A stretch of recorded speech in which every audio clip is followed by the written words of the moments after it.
In this video lesson, we're going to talk about how to convert an improper fraction to a decimal. And we're going to do this using long division. So we're going to divide the numerator by the denominator. So to write it out, the denominator is going to go on the outside, that is the divisor. The numerator is the dividend, that's going to go on the inside.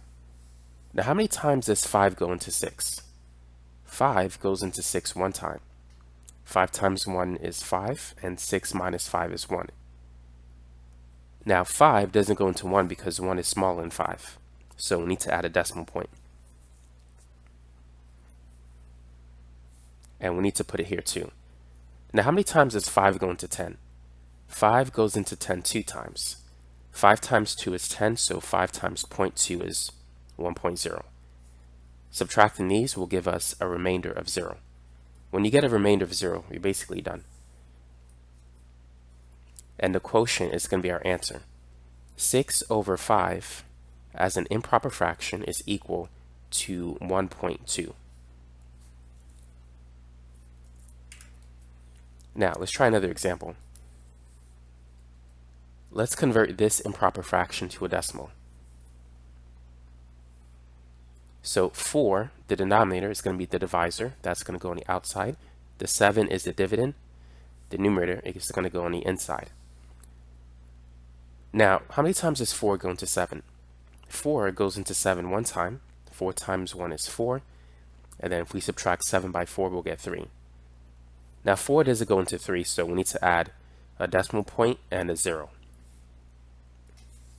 Now how many times does 4 go into 30?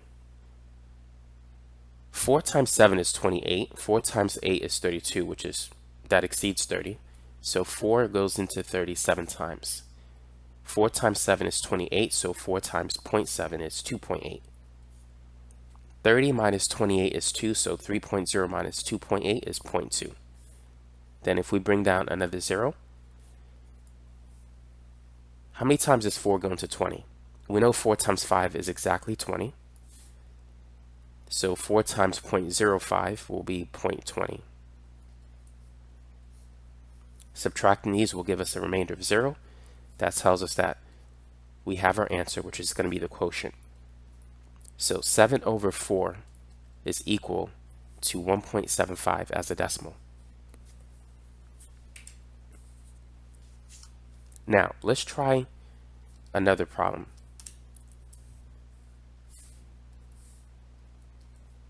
Go ahead and convert this into a decimal. 21 over 8.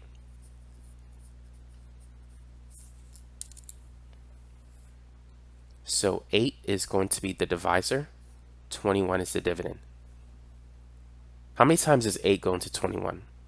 If we write out the multiples of 8, we'll have this.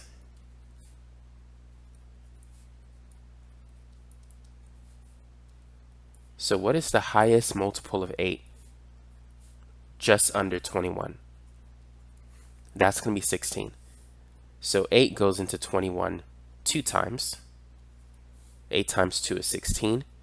And 21 minus 16 is 5. Now 5 is less than 8, so we need to add a decimal point and bring down a 0. Now how many times does 8 go into 50? What is the highest multiple of 8 just under 50? That's 48. So 8 goes into 50 6 times. 8 times 6 is 48, so 8 times, we need a decimal point here too. It needs to line up. 8 times 0.6 will be 4.8. 5.0 minus 4.8 is 0.2. So we need to bring down another 0. Now how many times does 8 go into 20? We know 8 goes into 22 times. 8 times 2 is 16, so 8 times 0.02 is 0.16. 20 minus 16 is 4. Bring down another 0. 8 goes into 40 exactly 5 times. So 8 times 0.005 is 0.040. And that will give us a remainder of 0, which means we got our answer, and that's going to be the quotient. So 21 over 8 as a decimal is 2.625. So that's how you can convert improper fractions to decimals using long division.